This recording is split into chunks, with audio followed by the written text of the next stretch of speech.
Before I get into the video, tomorrow I will be dropping a video for a Halloween group bootcamp. If that's something you're interested in, wait for the video to drop tomorrow, Sunday. When it comes down to a guy that might be toxic, that might be a problem, a lot of times it's pretty obvious. Guys don't usually do too much in the way of self-lying. They do. Don't get me wrong, they do self-lie. But when a guy's toxic, it's pretty obvious.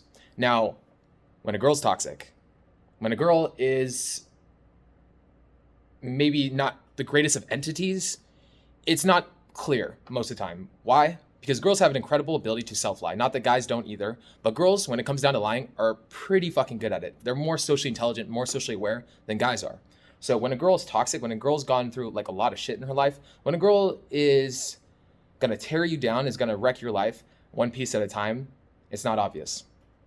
So what I wanna do in this video was to give you the signs and patterns of dating that will indicate to you that a girl is no good and not good for you to date. She might be good for like maybe a one-night stand, maybe a two-night stand, but ultimately a girl like this is not somebody that you want to date or take seriously. She's not capable of it, and if you try, she's going to wreck you, she's going to drag you through the mud. Now, if you are somebody that draws these kind of women to you, that is a big sign that there's something wrong with you, firstly. Okay, so before we even get into this, if you're the kind of guy that draws these kind of women to you, look to yourself. What is it about you that either one, has a low enough self-esteem to actually draw these kind of women to you and prevents you from getting the higher quality women? Number two, is it something that you're doing? Are you a type of individual that when it comes down to dating that only these type of girls are drawn to? For me personally, I know that it's because I'm a codependent and I have a natural love bug nature and I am afraid of being hurt. I'm afraid of being left. So for that reason, sometimes that part of me comes up, even though I thought that I've worked on it, I fixed it. It's a constant tinkering and working of this like specific trait in myself. But because of this nature, some women that are manipulative, some women that need to control relationships, some women that see this as a leverage to try to get, to get one over, to be able to manipulate. It's a lot easier to manipulate a codependent than it is somebody that is interpersonally intelligent, that is self-loving, that believes that he's deserving of a healthy relationship. So if you do draw these women to you, look to yourself, okay? Because it's something you're doing. It's either who you are, or two, it's some level of what you think you deserve, or the model of dating that you have in general. Maybe the model of dating is wrong, which big thing to look into if this is your problem, boundaries. Look into proper, healthy boundaries, boundaries of privacy, boundaries of space, boundaries of time. Make sure that you have these boundaries erected, and if a girl is trying to impede on these boundaries, there's a big problem. Now, what do I mean by this? Now, a lot of times girls that have issues that are more toxic, they will try to love bomb you. Now, love bombing is this thing that also guys do too. I actually did this a lot when I was a little bit more unhealthy in my ways of being, where I would try to build this amazing, elaborate, like storybook relationship. And yes, it was subconscious, but that does not make it any better. It was me trying to manipulate the person I'm with to make sure they stick around because I'm afraid of losing them. But it's not right. It's not right to do. Now, when a girl's trying to speed up the relationship, trying to paint you the storybook like picture, and she's trying to sell you up and trying to constantly give you all these compliments that seem like over the top and elaborate, when she's giving you gifts and she's buying a bunch of gifts, these are all manipulation tactics to try to keep you around.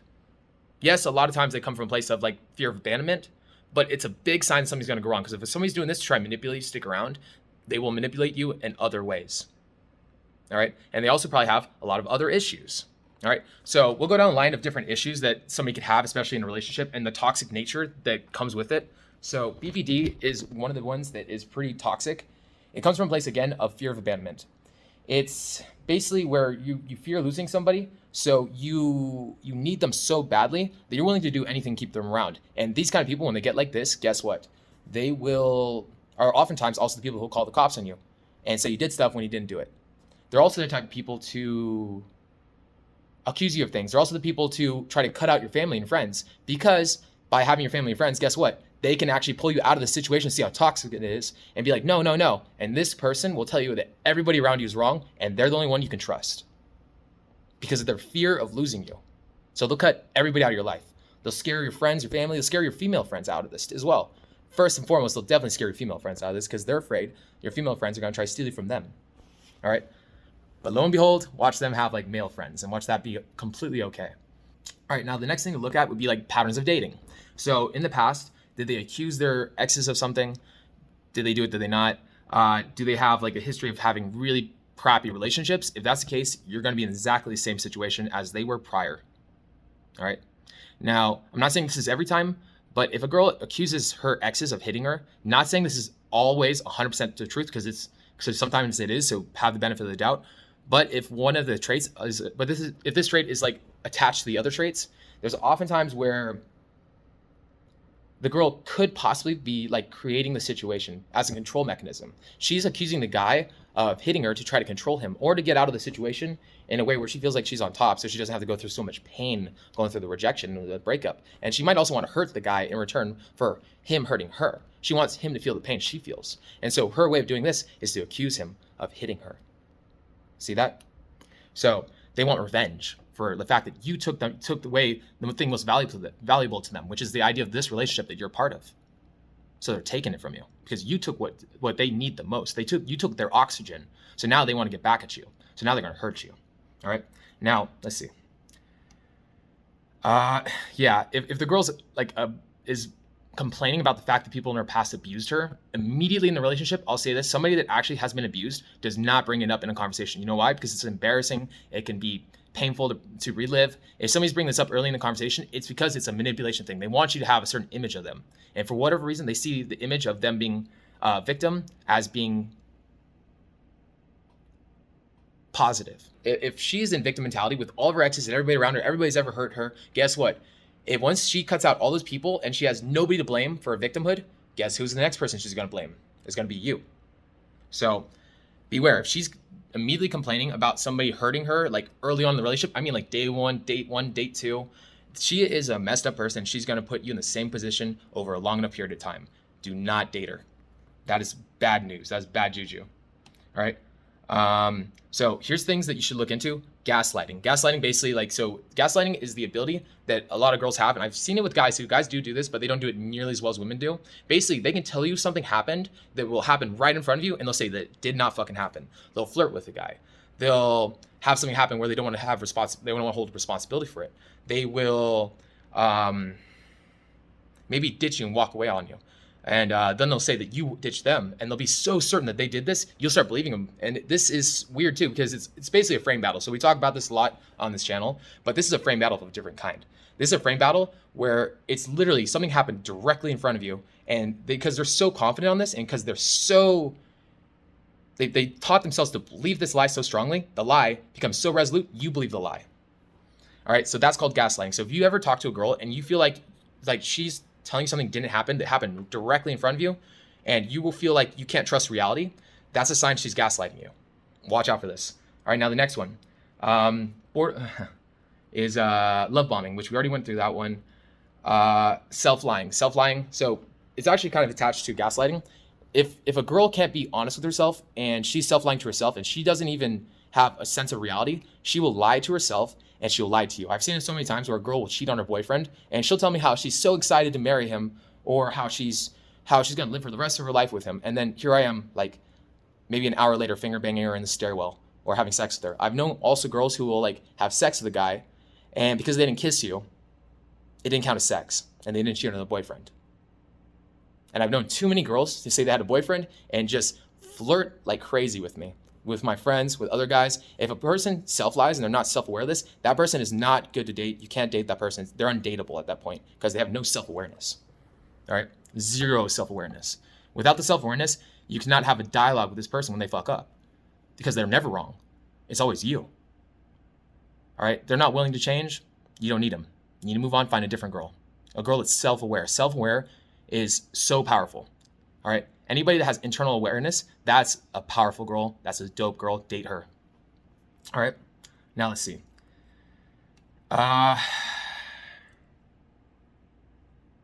Okay.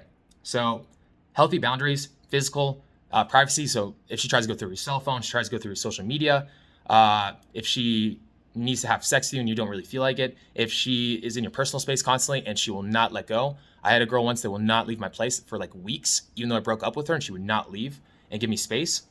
And here's some like emotions that I've known that girls like. So here's some red flags that if you're dating a girl, if you feel these, this is a big sign you need to get out of the relationship. Again, this one right here might not be her fault. It could be both your faults. It could be just your fault.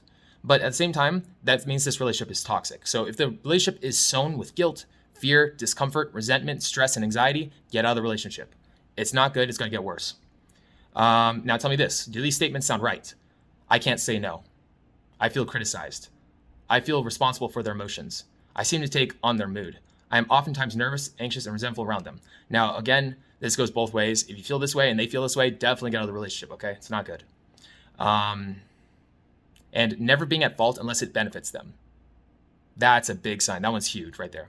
So unless being wrong benefits them or gets them somewhere, and they're never wrong, that's a sign that something's wrong, okay? They're unwilling to accept a problem. Okay, now another thing is like histrionic. So histrionic nature is like when somebody is dressing constantly in a way to get attention. So they're dressing in a slutty way. They're putting up their boobs, they're dressing midriffs, they're putting their butts out there, and they're constantly, they don't like situations where they're not the center of attention. They also oftentimes will have a way of speaking that's theatrical. These are people called histrionic, and they're the kind of people that will cheat on you emotionally and physically. So if you sense this in a girl and you see where a girl cannot go out without dressing in a slutty way, not saying this is 100% of the time the case, but oftentimes it's because they're histrionic, which means they need attention. They need validation from others. They need validation from men that are not you. That's a problem. Okay, that's a huge problem. All right, let's see. All right, now if they have a lot of male friends and very little female friends, that's a big sign. That's a huge red flag. If their male friends have crushes on them and they don't admit it. So a girl that has a lot of male friends, again, this comes back to probably being histrionic and needing attention and validation. So other girls don't like her, and or she can't be consistent with female friends, but guy friends will stick around because they have the idea of sex. They have the idea of hanging out with this like cute girl. So for that reason, they'll stick around with her. But female girls will not stick around with her. So there's a lot of reasoning for this, but either way, it's not a good sign. If a girl has so many male friends but no female friends, big red flag right there. Pay attention to actions and not words. That one's huge. False accusations, seeding false information and gossip, cornering you, making you feel trapped. If you feel trapped in a relationship, fuck no. Stories don't add up. Stalking. I've had a lot of girls stalk me in the past. If they're stalking you, bad news. Tries to get personal information on you from your friends or whoever. I've actually had girls even put trackers on my shit before. I've had girls like steal like one of my phones so they could go through my social media. Yeah, you gotta watch out for that shit. That shit's huge. Also, girls that are like BBD or histrionic or have one of these disorders, oftentimes they're amazing in bed. They're amazing in bed, but it's a manipulation tactic. It's a manipulation tactic, and that's the problem. So they're good in bed to manipulate you, so they can control you. Again, it's out of fear of losing you, but it's also a manipulation tactic. That's why it's not cool. Oh, and trauma bonding. Trauma bonding is basically where it's like a slamming against the wall. It's like everything's great, then everything's bad. Everything's great, everything's bad. If you get into this back and forth, it's not going to get better. You're not going to ever find so oftentimes what happens is through the love bombing, you have this like hit of heroin, and then guess what? As you keep doing heroin, the hit gets weaker and weaker, and then you need more heroin, and then like you have a really bad down afterwards, like a terrible down, but then you get more heroin and you're good again, then a bad heroin, and you're trying to find that high again. In the same way, this is trauma bonding. So they hit you with the love bombing. They make you feel like this is so great, and they feed your ego. And then at some point, once they sense that they got the hook in your mouth, then they take it away. And then what they do? Then you're slamming against the wall. The world's the worst thing ever. This relationship is terrible, but then it's amazing, and then it's terrible, and then it's amazing, and it's slamming back and forth. It's just going to get worse and worse and worse until they tear apart your entire life. So if you sense this, get the fuck out. Okay. Constant jealousy and accusing you of actually cheating. If somebody's accusing you of cheating constantly, that's a sign that something's going on, because it's so easy for them to cheat. And in their reality, they can cheat. But what is the term? It's the pot calls the kettle black, because it sees its own reflection. So they see their own reflection in you. So if they're accusing you constantly of cheating, it's probably a sign that they're doing some shady shit themselves. All right. It's a sign that something's going on. All right. All right. Now, here's the things you guys can do to fix this. One, cultivate a sense of self. Write down all insecurities. Write down your jealousies. Write down the ways that you feel uncomfortable with just letting somebody go. So a proper relationship is a relationship where you are a completed human being and you love being single, And somebody else, you find somebody else who loves being single too, but you guys have this great chemistry and you guys don't have to feel the need to control each other. Like she'll be like, I'm going to go out tonight, and you trust her 100%. You say you're going to go out and she trusts you. You say you got to go on a trip for business and she's totally chill with it. And she loves you, she kisses you, she packs you lunch, and vice versa. And you trust her. All right? If you're in a relationship where the person is constantly like crimping down, you can't hang out with your friends, can't hang out with family, you can't go do this, you can't do that, that's a bad relationship. Now, if somebody wants to cross boundary, it's okay to like say no to something. If she says no to something and she says no to something, it's okay, you guys break up. You know why? Because interpersonal relationship, you guys don't need each other. You guys want each other but don't need each other. That's the difference between a toxic codependent relationship and an interpersonal relationship. Now, a good relationship also has boundaries. All right, you're your own people. You guys do not control each other. You guys are not entities built to, like, you're not defined by the relationship. You're defined by you. You're defined by yourself, not this thing that you guys created between you. Now, obviously, going through a breakup, it's going to hurt. Like, there's going to be pain in it, but you're a healthy individual who knows how to handle that kind of energy. You're resolute, even though it hurts. You know it's going to be good for you, and you know it's good for both of you guys. And you want her to have the best life she can. And you guys both know that your values do not align, and that's okay. So you guys move on.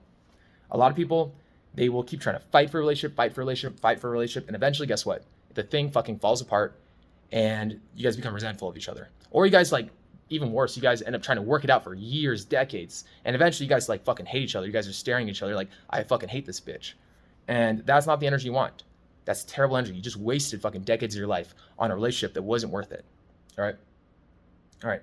Now, if you guys are this kind of person who draws these kind of people to you, these kind of women, firstly, be single. Stay single. Don't get in a relationship.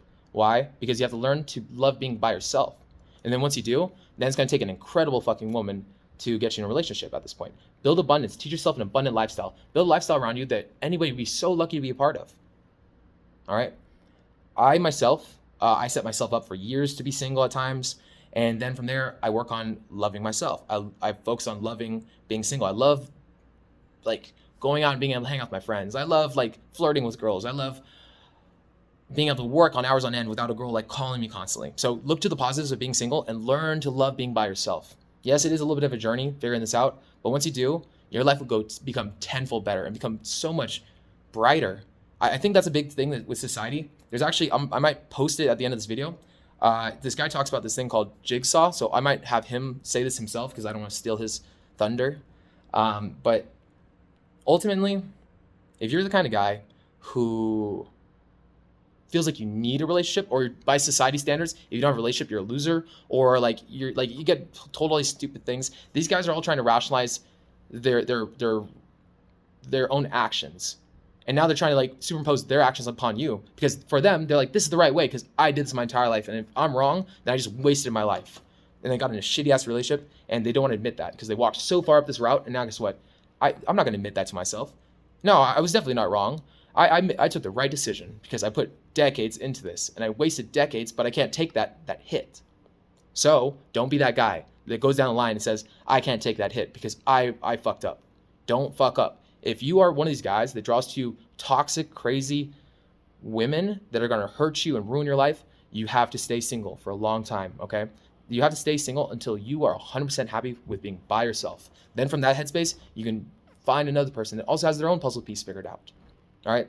Now, like I said, I'm going to be opening up spots for the Halloween group bootcamp. So if that's something you're interested in, wait for the video to drop tomorrow. With that being said, peace. Your Netflix special, Jigsaw, which some people may have seen and some may not.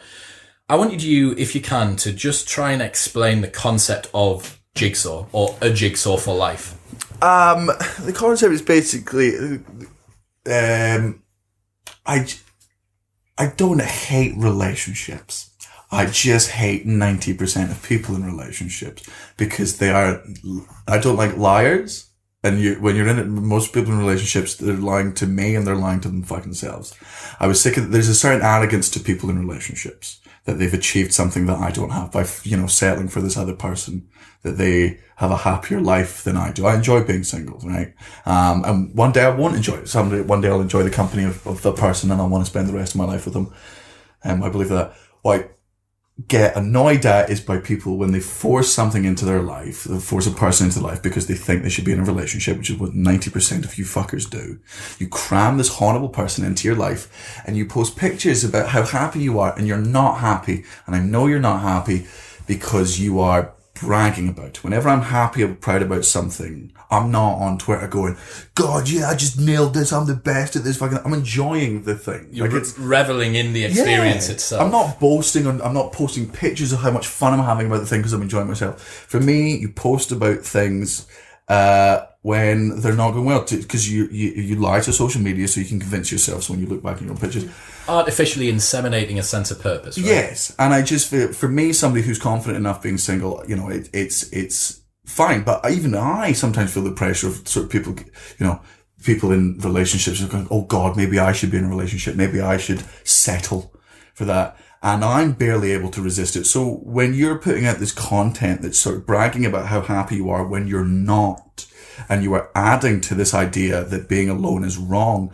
you're going to cause people who are of less sort of people who've maybe been lonely longer than I have, or don't have, you know, like a social circle, whatever, you know, or, you know, mental health issues, countless other things. They see you happy, and you've said that you weren't happy when you were single, and the happiness that you got is from finding this fucking person, and you're full of shit. And I think it's very, very damaging. And if you want to brag about how happy you are in a relationship, I will absolutely brag about how happy I am being single, and I will win. Fantastic. If you want to end up in a happiness competition and a bragging competition, I'll fucking bury you. Let's get our dicks out and measure them. Yeah, exactly. So, I mean, I am firmly in the same camp as yourself. And I think it's a very nuanced understanding of relationships to be able to say that I'm happy on my own, because it sounds an awful lot like you don't want someone, which isn't the case. No, absolutely. I think from watching the special, it sounds like an uncompromising set of standards on what you will accept as a partner. It's not even that. Like, I don't think getting a partner, they should sort of be anything. I don't have any expectations of my future partner. For me, I just think falling in love should be the most inconvenient thing in the fucking world. Like, it should ruin your day. Like, people who, when they fall in love, like, I know it's in love because every time I thought about them, I smiled and I was happy. And I'm like, no, that's you in love with the idea of love. It's not about the individual. You're in love with the idea of being in love, and you love the feeling of being in love. When you're actually in love, like, I think it's just, you know, you just go, oh, for fuck's sake, I was having so much fun. I was living my best life, and then this person came along and they make me laugh, and I want to spend my time with them. I used to love being alone, and now every time I'm in a situation that I'm enjoying, my brain goes, I wish this person was here with me. I want to share this with me. Fuck, god damn, I was having so much fun. Yeah. I had so much freedom, and I still have that, but just now I can't stop. Every time I've been in love, I've just gone, you bitch, how dare you make me? I love you so much, and that's so inconvenient for me because I was enjoying being selfish. And now I love you so much that you're my priority, and that's insanity. I suppose what the implication there is that if a major part of your life and your purpose, worth, happiness is derived from your relationship with someone else, it puts a lot of power in someone else's hands, right?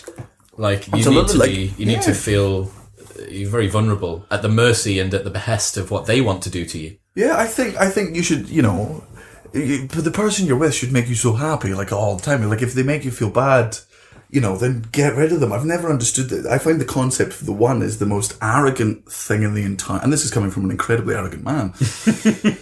But the concept of the one is so narcissistic that not even I can fall into. You're telling me, if you believe in the one, there's only one person on this planet that's good enough for you. Wind your fucking neck in. Fucking in a 1 mile radius, I could find you 100 people who are... that you'd say yes to. Yeah, who are not only good enough for me, but better. Yeah. But we create this idea, and oh my God, when it gets difficult, put the work in. Why? If it's not easy, like, I think, you know, and I've done those relationships, you know, I've been in those relationships where the person makes you feel like shit, and, you know, you look at your parents and you look at our grandparents' generation, because none of them would get divorced because was too inconvenient, and fucking being alone was so taboo. And it was, you know, the only way you were ever out of a relationship is if one of them fucking died, you know. Back when all of our granddads were perverts, and they were perverts, they were stalkers. How did you meet your gran? Oh, well, she didn't want me at first, and then I fucking wore her down. Fucking Jesus, Grandpa. That's awful. That's horrendous. You just lived in a time when you were just able to stand outside of her work with flowers and be like, I love you. And she didn't have the internet or a phone or Tinder to know that there were options outside of the 5 miles that she inhabited. Yeah, man.